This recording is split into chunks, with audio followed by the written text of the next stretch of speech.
Bienvenidas, bienvenidos al ciclo de conferencias online Mujeres que dejan huella. Esta es una actividad financiada por el Ayuntamiento de Las Rozas, la Concejalía de Familias, Servicios Sociales, Vivienda y Distrito Centro y la Comunidad de Madrid. Mi nombre es Úrsula Martí y les invitamos a conocer a 4 mujeres excepcionales de diferentes ámbitos de la cultura, del saber, de la empresa, que tienen en común la característica de que han ido abriendo camino y que otras muchas mujeres han ido siguiendo sus huellas.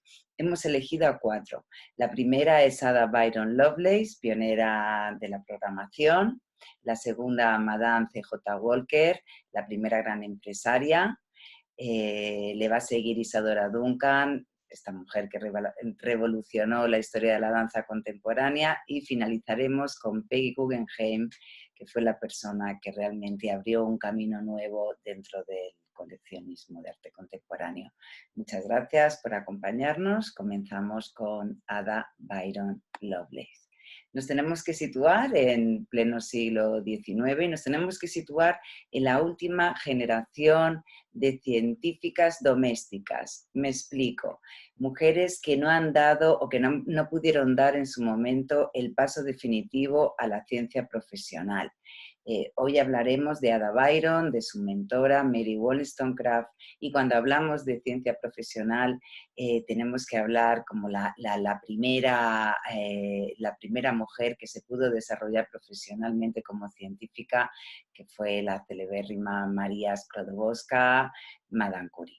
El caso de Ada Byron y de Mary Somerville es completamente diferente en cuanto que representan todavía ese concepto decimonónico del ángel del hogar. Son mujeres que no tienen acceso a una educación reglada en cuanto que no se les permite la asistencia a universidades ni son aceptadas en las academias de ciencia.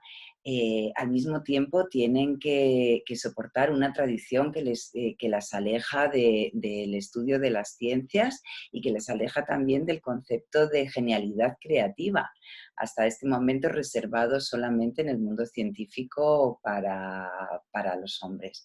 Respecto a esa tradición que las aleja del modelo científico, he traído una frase absolutamente clarificadora de un protagonista de la ciencia como es Immanuel Kant, que dice algo así como: se nos advierte que todo conocimiento abstracto, todo conocimiento árido debe ser dejado a la mente laboriosa y sólida del hombre. Por ello es que las mujeres nunca aprenderán geometría. Tiene muchísimas consecuencias esta concepción de la ciencia solamente reservada para el genio masculino. Hay que entender también, por ejemplo, que en español la palabra genio solamente tiene esa versión masculina. Para decir mujer dotada de genio tenemos que decir mujer genial, porque no existe el término genio.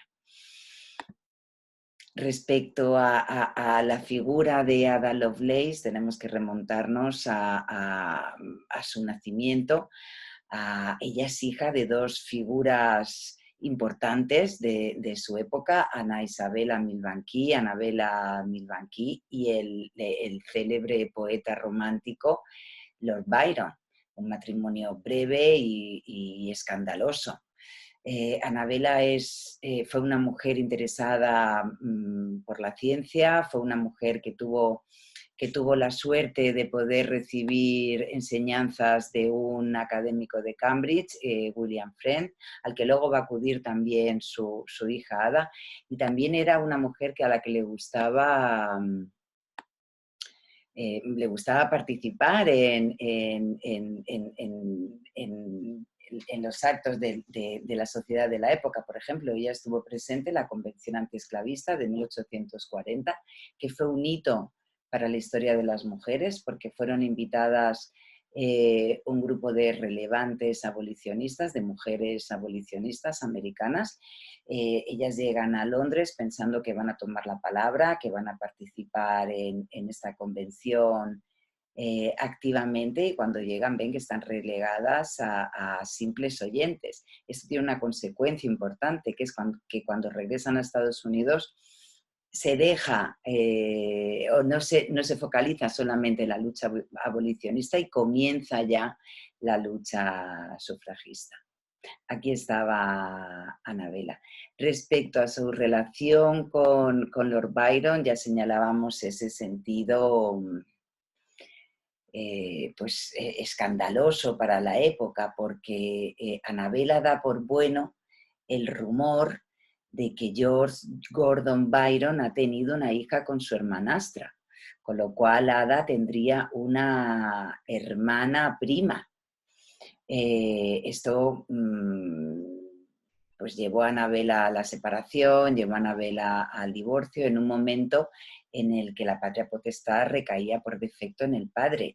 De ahí fue la lucha tan cruenta, porque a partir de este momento Anabela piensa que su hija no tiene que recibir ningún tipo de influencia paterna. Teniendo en cuenta que Byron representa ese concepto demoníaco de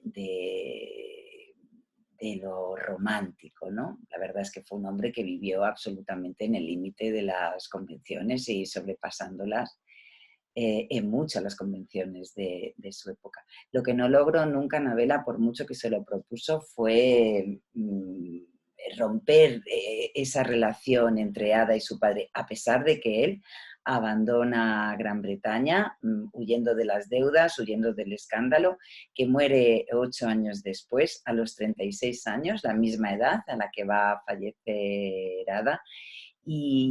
Pero curiosamente Ada va a poder mantener un diálogo con su padre a través de la obra de ambos. Y va a conseguir o va a tratar de hacer dialogar esa creatividad de la ciencia con la creatividad poética. He traído una carta de antes de la boda, cuando estaban... Bueno, es una carta a una amiga en común donde está hablando de su relación con Anabela, donde Byron habla de su relación con Anabela. Le agradezco una vez más sus esfuerzos con mi princesa de los paralelogramas, así la llamaba, se ha pasado la historia, que la ha desconcertado a usted más que hipotenusa. En su forma de ser, no se ha olvidado de las matemáticas, en donde yo solía apreciar su ingenio. Su forma de proceder es bastante rectangular, o más bien, somos dos líneas paralelas que se prolongan una al lado de la otra hasta el infinito, pero destinadas a no encontrarse nunca. Eso es lo que pretende Anabela con Ada y con su padre, que no se encuentre nunca. Pero qué cosa tan curiosa, ¿no? Ada pide ser enterrada junto con su padre. Siempre tuvo esa necesidad de encuentro. Aquí tenemos una imagen de Ada niña. Fue una niña solitaria, fue una niña enfermiza, fue una niña dotada de una enorme imaginación, que por un lado está sometida a ese escrutinio constante de su madre, que trata de enfocar su educación hacia la ciencia en esa obsesión de apartarla de la influencia de su padre, pero que al mismo tiempo Anabela viaja muchísimo y Ada pues pasa larguísimas temporadas junto a su abuela. También es una niña, luego va a ser una mujer con problemas de salud, que la madre va a tratar con sanguijuelas y con sangrados. Pasa una temporada paralítica en la cama, pero siempre con ese genio creativo, con esa intención de crear a través de la ciencia. Ella desde pequeña sueña con crear un caballo volador, para lo cual estudia el vuelo de las aves. Esa presencia constante de la madre en la formación de Ada Lovelace, pues se puede ver claramente en este ejemplo. Cuando Ada tiene 11 años, la madre le hace escribir recurrentemente: no perderé mi tiempo, no perderé mi tiempo, no perderé mi tiempo. Cuando Ada tiene 14 años ya es una joven que tiene amplios conocimientos en latín, en matemáticas, en música, en astronomía. Y a los 17 años ella ya desea ser mejor matemática que su mentora, que Mary Somerville. En 1864 se produce un encuentro importantísimo entre Ada Lovelace y Charles Babbage, que es el creador del precedente de la computadora. Pero me quiero detener en torno a la figura de Mary Somerville en cuanto que funciona como la mentora de Ada Lovelace, y es lo que nos interesa en este ciclo de conferencias, ¿no? Ir buscando esos caminos, esas mujeres importantes que abren sendas que van a ser luego seguidas por otras mujeres. Y este es el caso de Mary Somerville y Ada Lovelace, que pudieron entrar en contacto gracias a ese círculo científico e intelectual que rodeaba a Annabella Milwaukee, a la madre de Ada. Bueno, Mary Somerville, decíamos que era junto a Ada la última gran científica dentro del ámbito doméstico, que no dio el salto a la ciencia profesional. Y en Mary Somerville se encarnan todas las contradicciones de estas mujeres fronterizas.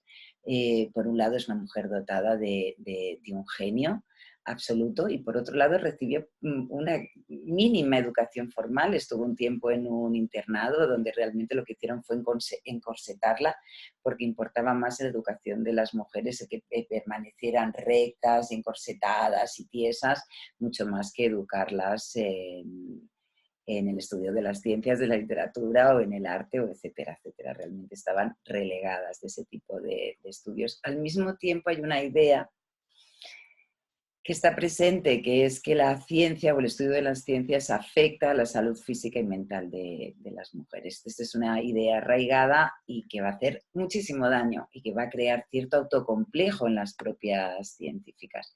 No en el caso de Ada Lovelace, o por lo menos no en la joven Ada Lovelace, que tenía una gran confianza en su intelecto y en su genio, pero sí lo vamos a ver en Mary Somerville, que tuvo que ser tuvo que recibir una educación autodidacta. Uno de estos días veremos a Mary con camisa de fuerza. Acuérdense de X, que se volvió loca de atar con la longitud. Esto es lo que pensaba el padre de Mary Somerville, y por eso Mary Somerville tuvo que educarse por su cuenta. Hablábamos de las contradicciones, y entonces vemos a estas mujeres que no consiguen quitarse el corsé de ángel del hogar, pero al mismo tiempo Mary Somerville es la primera mujer que firma el listado que lleva el fantástico economista John Stuart Mill al Parlamento británico, pidiendo el sufragio universal, es decir, el voto para las mujeres.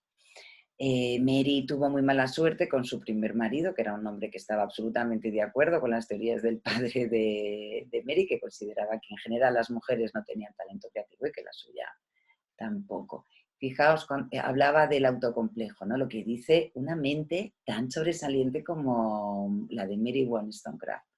Consciente de que yo misma nunca había hecho un descubrimiento, de que no tenía originalidad. Tengo perseverancia e inteligencia, pero carezco de genio. Esa chispa celestial no ha sido dada a las de mi sexo. Somos de la tierra, terrenas.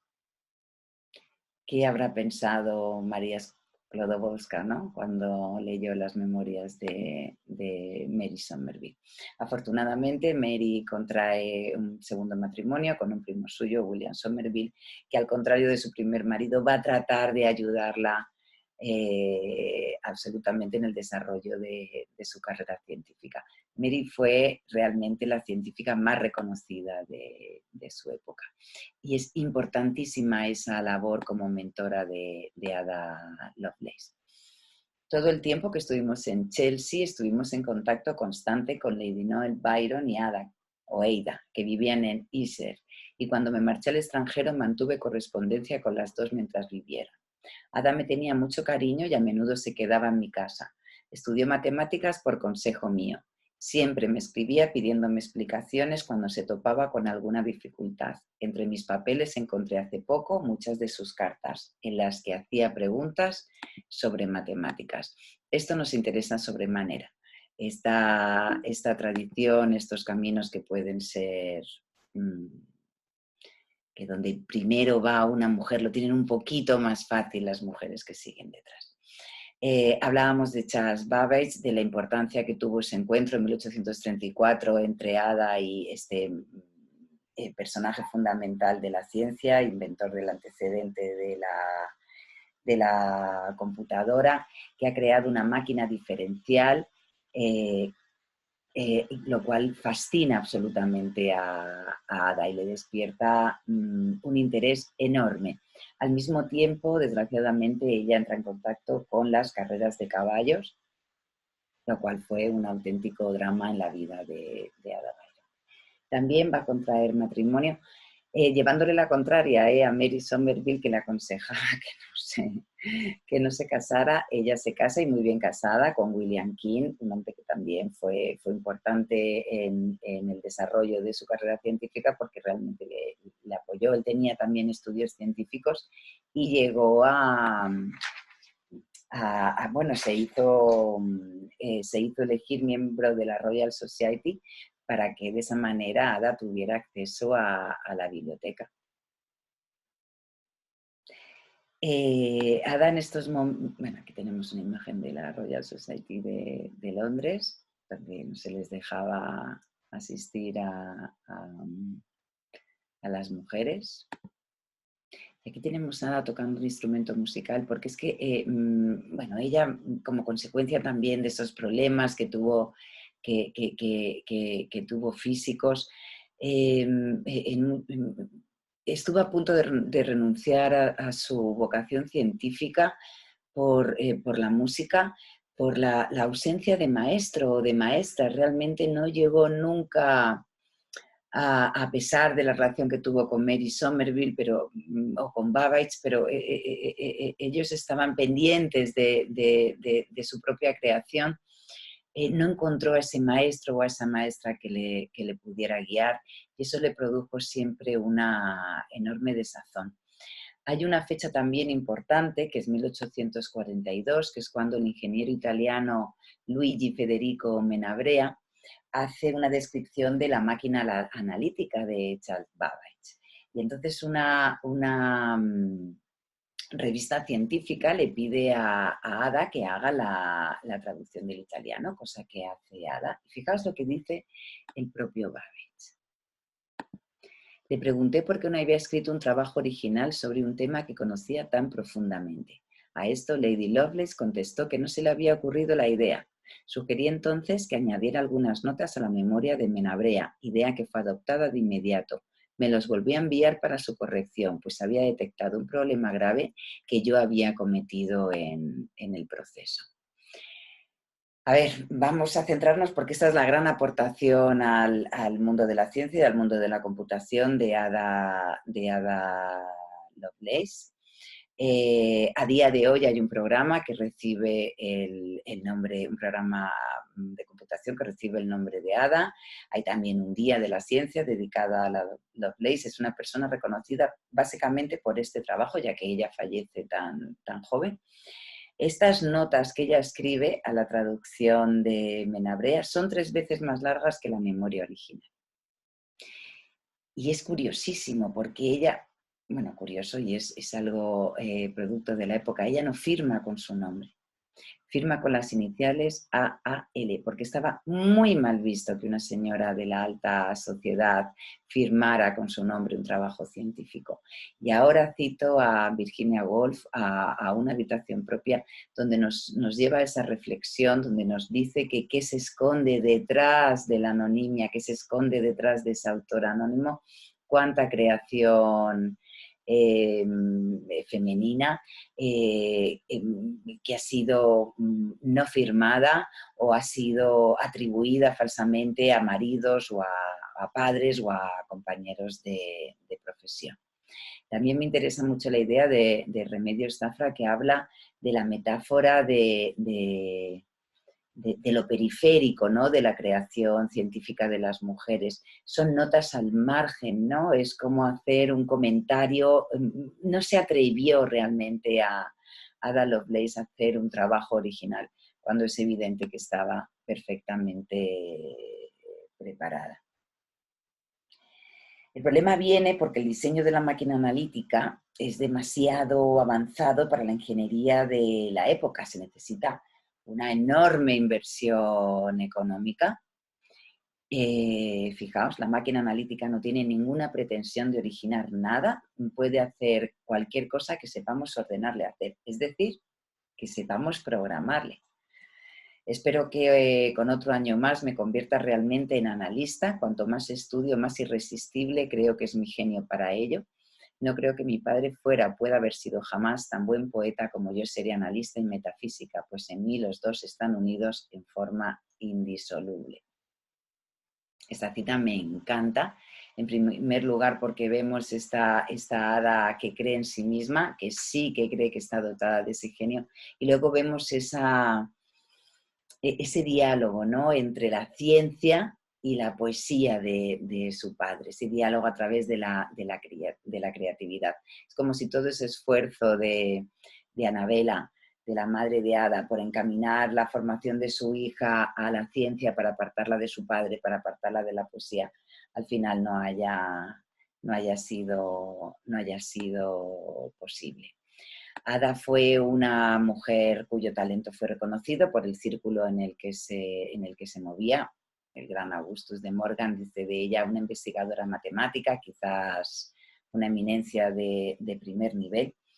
Decíamos que el problema de esta máquina analítica es que es demasiado avanzada para su época y se necesita una enorme cantidad de dinero. Y entonces lo que hace Ada es inventar un supuesto método, supuesto infalible, un método supuestamente infalible para ganar las carreras de caballos, lo cual fue un auténtico desastre. Arrastró a su marido, arrastró a Charles Babbage, tuvo que vender 2 veces sus joyas, fue chantajeada. El hijo de Mary Somerville, que era abogado, acude en su ayuda, reventó su reputación, sus finanzas, terriblemente, destruye todas sus cartas en 1844 en un intento de mantener a salvo esa reputación, algo que era tan importante para la mujer de su época. También Babbage, en aras de esta reputación de su amiga, su amiga y colaboradora, quema cartas. Lo que está claro es que en 1843 Ada Lovelace está enferma y su madre la va a tratar con sangrados, con láudano, es decir, con opio, con morfina, con alcohol, y va a desarrollar una adicción tanto a las drogas como al alcohol, como a las carreras de caballos. Y nos encontramos a una hada diciendo algo así, ¿no? Ha habido muchas causas que contribuyeron a producir los trastornos pasados y en el futuro las evitaré. Un ingrediente, pero solo uno entre muchos, ha sido un exceso de matemáticas, le escribía Sofía de Morgan. La enorme tensión mental que los estudios matemáticos requieren está más allá de la capacidad física de dedicación de una mujer. Parece que Ada acaba dándole la razón al padre de Mary Somerville, que prevenía a su hija de los efectos terribles del estudio de las ciencias en las mujeres. Lo que sí que es claro que Ada acaba derrotada y se dedica al estudio de la química, de la electricidad. Fallece en 1852 a los 36 años, muy joven, pero gracias a ese esfuerzo de Mary Somerville, de Ada Lovelace, la siguiente generación, protagonizada por María Sklodowska, por Madame Curie, pudo formar ya esa primera generación de mujeres dedicadas a la ciencia como profesionales. Muchísimas gracias por acompañarnos. Muchas gracias.